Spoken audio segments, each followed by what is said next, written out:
Hi, I'm Gordon Resler, President and co-owner of Resler's Tax Service in Noblesville, Indiana. The reason I'm here that my daughter Angie, who is a member of the VIPKid organization, mentioned on her Facebook account about me doing taxes, and she was flooded with information, questions. So she has a list of some of the questions that we're going to kind of go over in general to help you make some decisions, especially for those of you that are newbies, second year maybe. One of the most asked questions was, what are estimated payments? How do I do it? Where do I send it?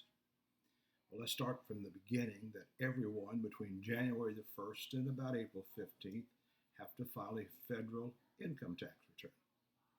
And for those of you who live in a state that has an income tax, same thing, you have to file a return.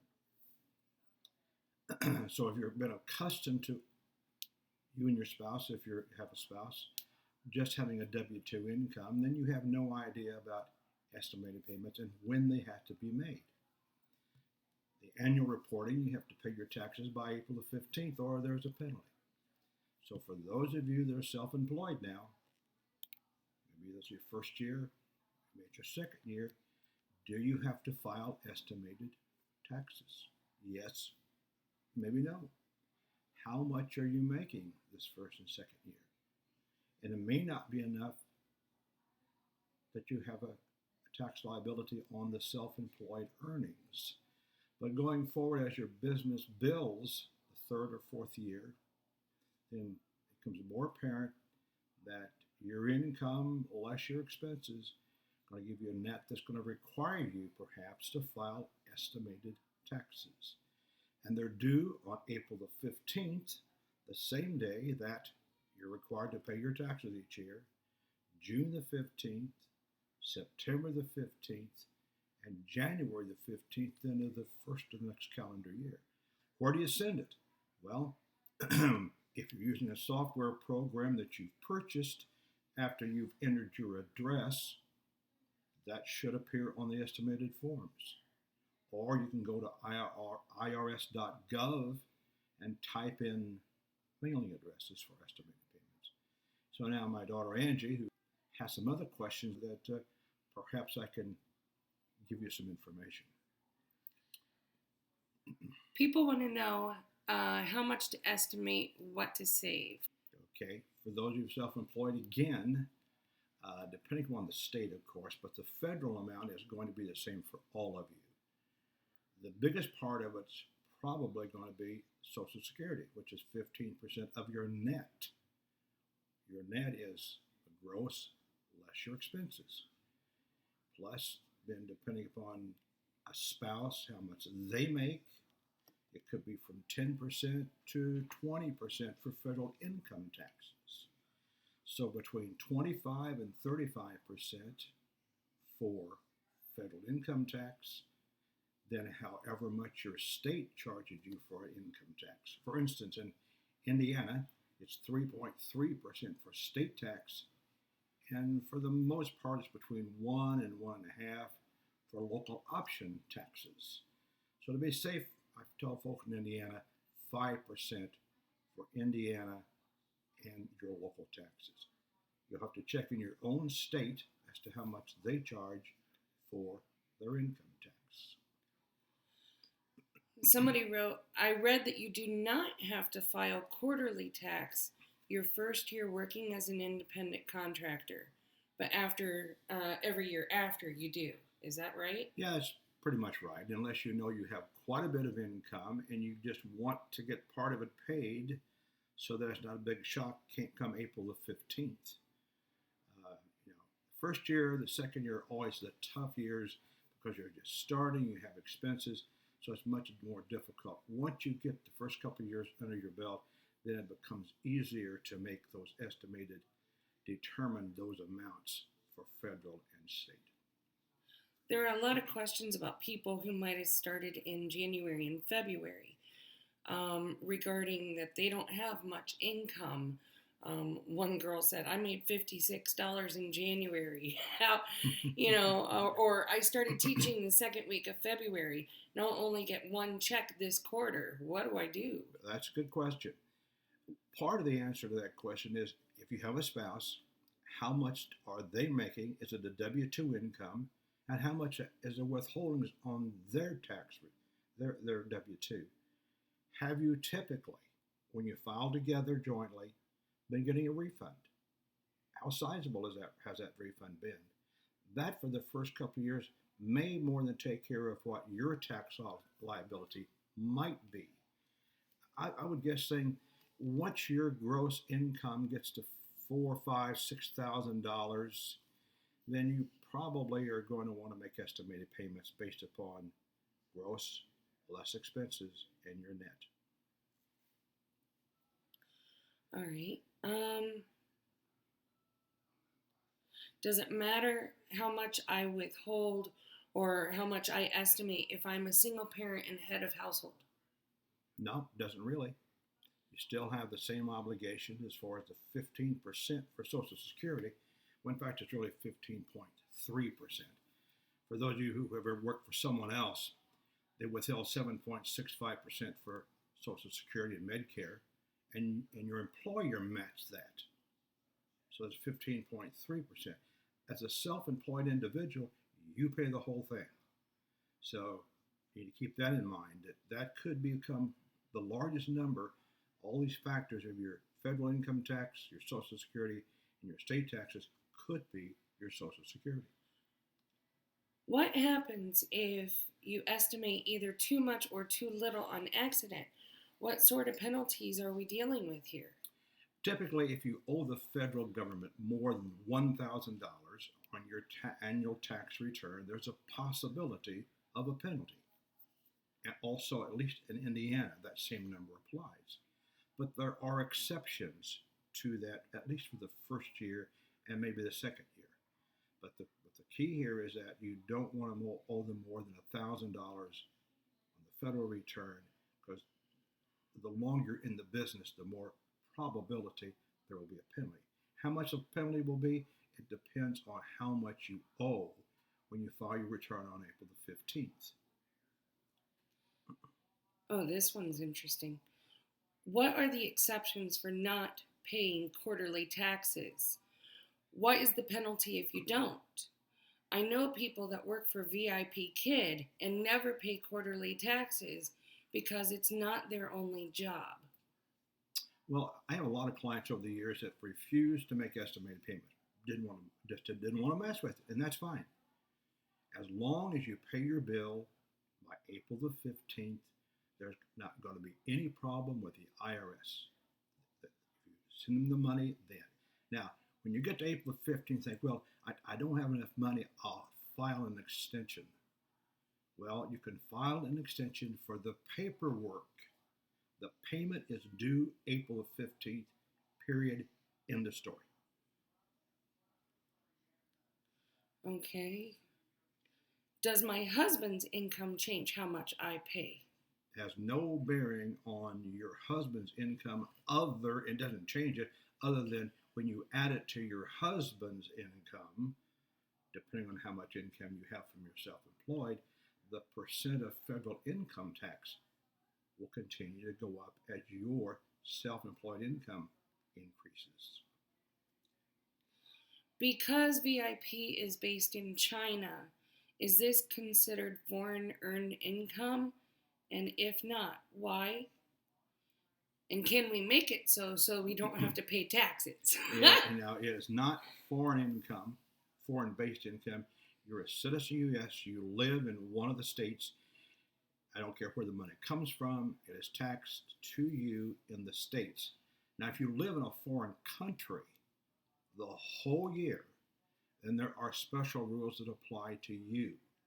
But living in the states, any one of the states in the country, even though that comes from China or wherever it might come from, is subject to tax here in this country because you live here in this country. Okay. That covered actually what he know about living in a foreign country. Let's see here.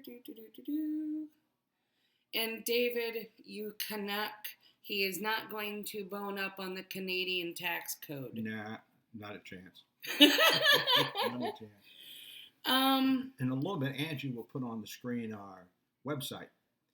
In fact, she helped create that website in the last year or so. So if you are in need of someone to help you with a website, get a hold of Angie. She might be able to help you. But there's a lot of information on there about our company, about what we can do for you. If you are in need of some tax return preparation, we'd be love to help you. We do any state in the United States that has a tax return required. And we do returns for people all over the United States. Since I've been in business for 47 years, a lot of people have lived here and moved all over the country, and many still come to us for their preparation of their federal and state returns, and we can do any state that has a state return. oh, here's a funny one, and you and I have talked about this. Deductions. Somebody asked about manicures. Yeah, manicures. Well, just keep in mind, is it required? The orange shirt's required, deduction, but is a manicure required? How about a hairdo? How about lipstick? Nah, not required, but the orange shirt might be. And that brings me to the point of home office expense. Don't be afraid to use a home office expense. And you read that, it's subject to, they're going to come after you for that.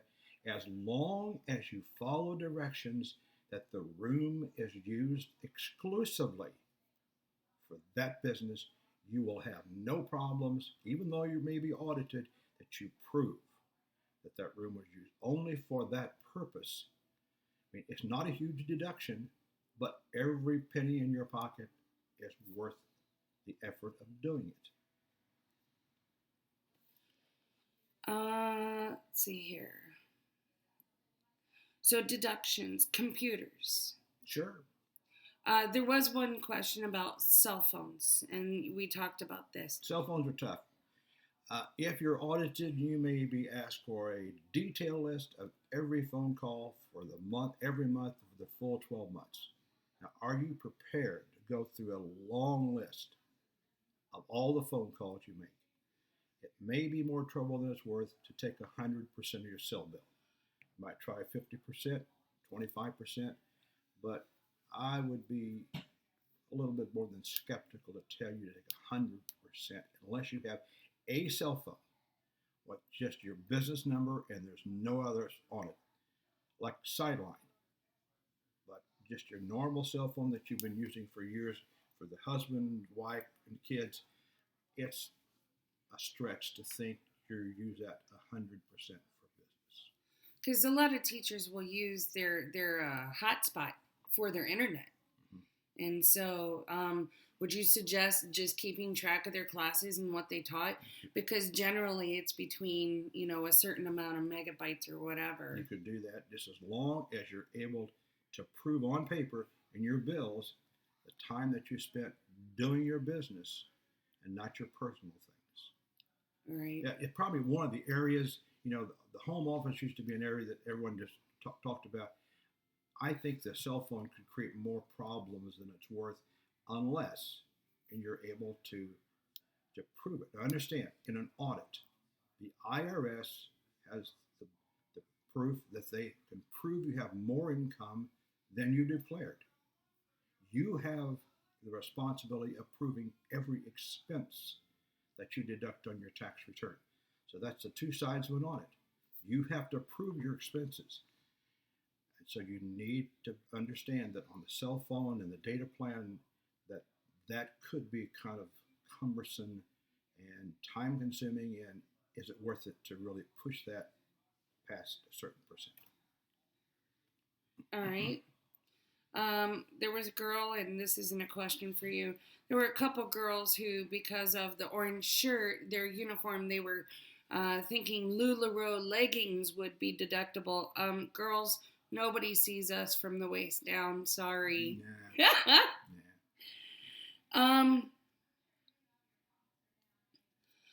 I am totally at a loss. I lost my question. It's awfully hard to believe she's at a loss. Hey, you hush. But anyway. Well, here's a general question. Then I'm going to go back to another question. what would people expect for a professional tax consultant to charge doing their return? That's a great question and one that's difficult to answer. Let me give you kind of a question on for you. Your computer quits, doesn't come back on. Don't know what's wrong with it. You call the computer guru and ask him, how much will it cost me to fix my computer? How would he know? He has no idea what's happened.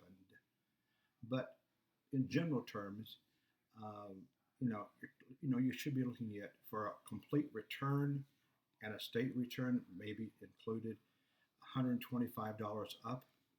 And again, it depends on the complexity, the time it takes, and the number of forms that we do. So, you got to think about when you're looking for a solid number, just think about the computer guy, or if your car quits out in the middle of the interstate and you call your mechanic and say, it quit, how much will it cost me to fix it? It's not an easy answer for us to do that.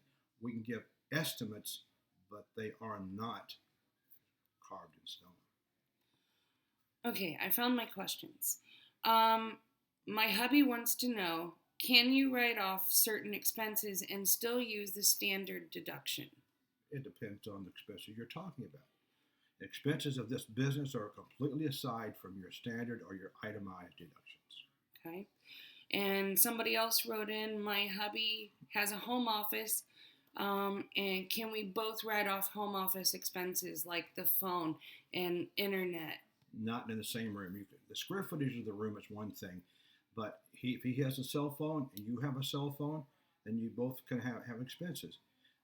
But if you're using the same physical facility space, you can't write off the basic amount of utilities, mortgage interest, etc. In fact, there's a better way to do it today. A few years ago, they introduced the simplified method of taking home office expenses, which is much easier, and you don't have to prove a bunch of different expenses when you use a simplified method.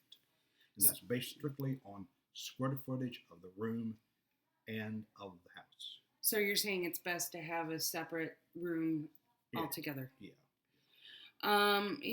Here's a sweetheart who was doing her taxes on TurboTax, and the more deductions that she was entering, the less her refund was becoming.